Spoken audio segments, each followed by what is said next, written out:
Time for another look at some retro tech. Today's interested in ancient IT tech like me, especially PC-based kit. This iconic little laptop will be instantly recognisable. It's an IBM Thinkpad 701CS, produced in the mid-90s, I think about 1995 this came out. And at that time, laptop manufacturers were trying to reduce the footprint of their laptops. The problem with this was that in order to do that, certain sacrifices had to be made, one of which was with the keyboard. But an engineer at IBM came up with this truly brilliant solution.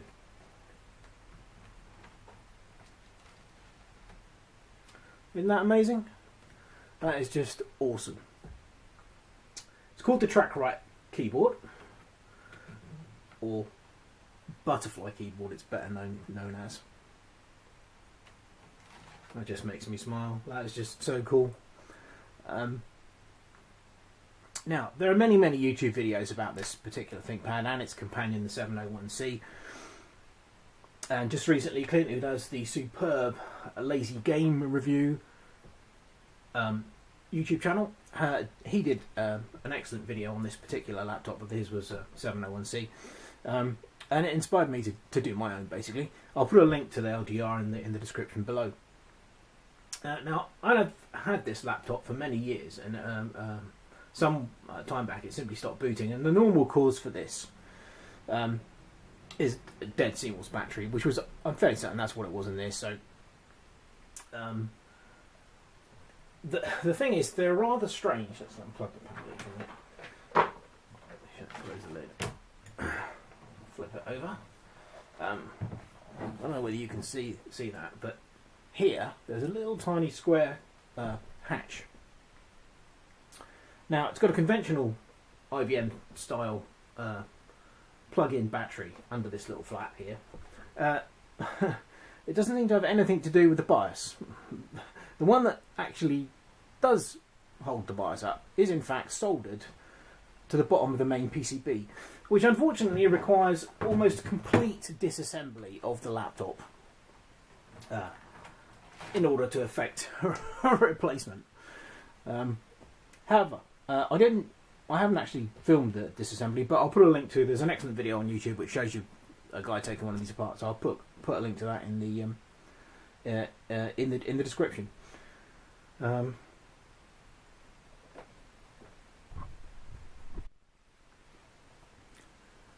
spec on this particular model, it's got an Intel 486 DX250 meg processor. My model has 8 megs of RAM, and it has the 10.4 inch dual scan LCD display and a huge 540 meg hard drive. Not an awful lot in the way of ports. What have we got? It's got a fax modem socket. I don't know where these things are now. Yeah, it's a fax modem socket, which I think is under there. It has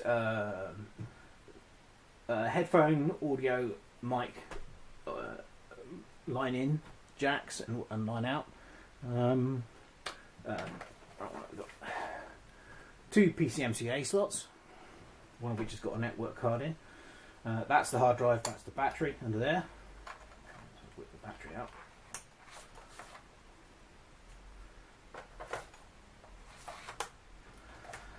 And then there is a connector here, which is a proprietary IBM one, which is for an external floppy drive, which I don't have.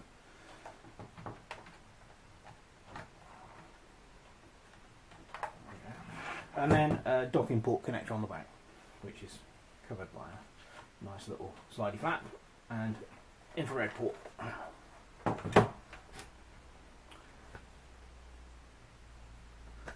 Not having the floppy drive means getting software on here is somewhat awkward, to put it mildly.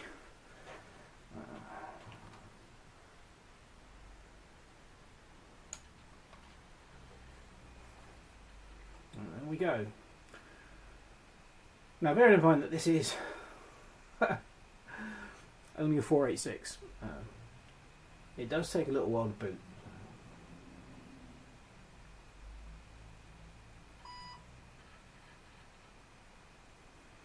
Yeah, this one's actually got Windows 95 on it.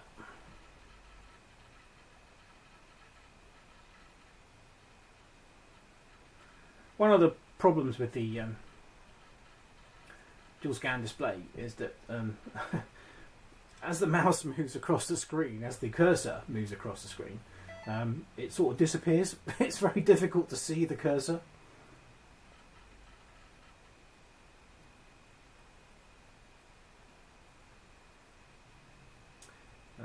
Another problem with these is that the battery has cadmium cells in it, and they have a tendency to leak. So quite a few of these end up getting destroyed because the battery leaks and destroys the internals. Obviously, as you saw earlier, this one has its original battery, and I'm very fortunate in the fact that although it's completely dead, it hasn't leaked.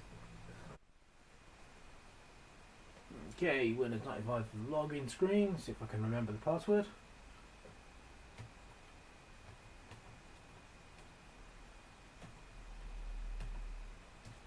Yay!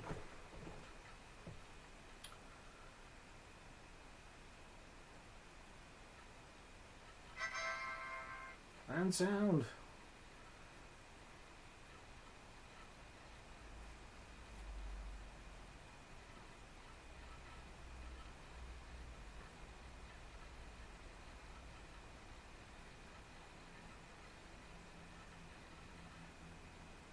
Oh yes, I forgot. This has the famous After Dark screensaver installed, so if we wait long enough we might actually see some flying toasters.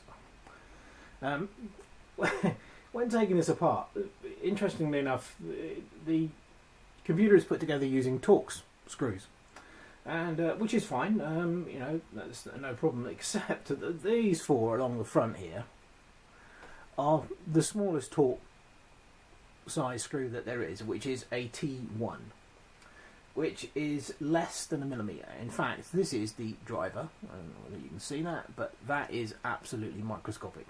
Now, how I didn't lose those is just beyond me taking it apart, but no. Anyway, there we go. So we'll get to right. When these first appeared, I think the retail price was $2,300. Now, assuming you can find one on eBay, yay! Flying toast and flying toasters. Look at that, amazing. Assuming you can find one on eBay, they go for about $200 now. You very rarely see them in the UK. I was very lucky with this one. Many years ago, I worked part-time for an IT company, and they had several of these come in, and at that time they weren't considered to have any value, any resale value at all. So I basically was allowed to keep one, and I'm so glad I did, because it's completely unique now with this keyboard, and it still works, amazingly. So okay, well, what I'm going to do now is I'm going to put it next to some other IT kit, so you can get an idea of just how small this actually is. I mean, that's my hand, so that gives you some idea of it, of the size of this thing. So let's go and get some other kit to compare it to.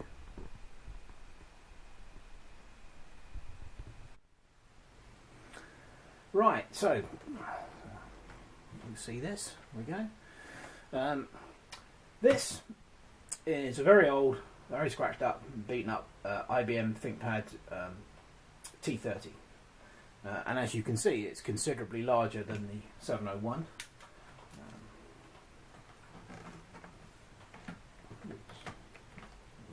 So we can actually open the keyboard up. There we go.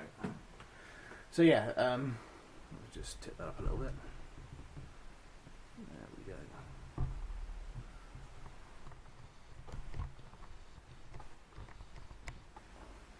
Yeah, considerably larger.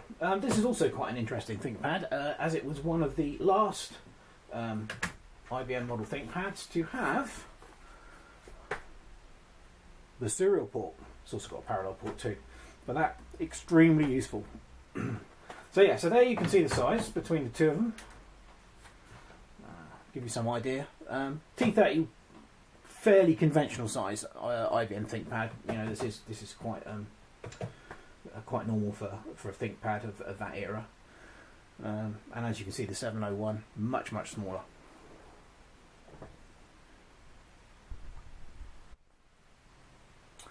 This is probably the closest thing I've got in my rather weird collection of IT kit that's nearest the size of the ThinkPad. This is an Acer Aspire 1 netbook. Obviously this is quite an old bit of kit as well now, but as you can see, they are similar in size. Smaller screen on the Aspire, but keyboard form, when this is shut, it's very similar in size. As you can see. Right. And then maybe one last comparison.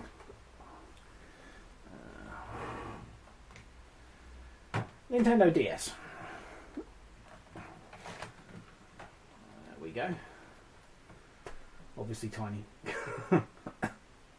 But just thought this would give you a bit of perspective on the size of the thing.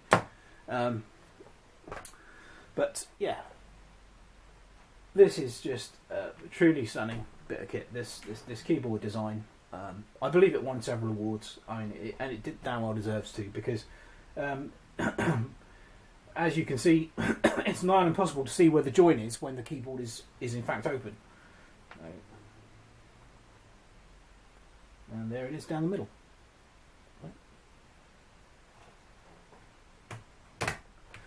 Yeah, so there you go. IBM ThinkPad 701CS from around about 1995. Truly fascinating bit of IT kit from the past, and an amazing piece of design. So anyway, that concludes a look at this old bit of tech. I hope you enjoyed the video, and thanks for watching.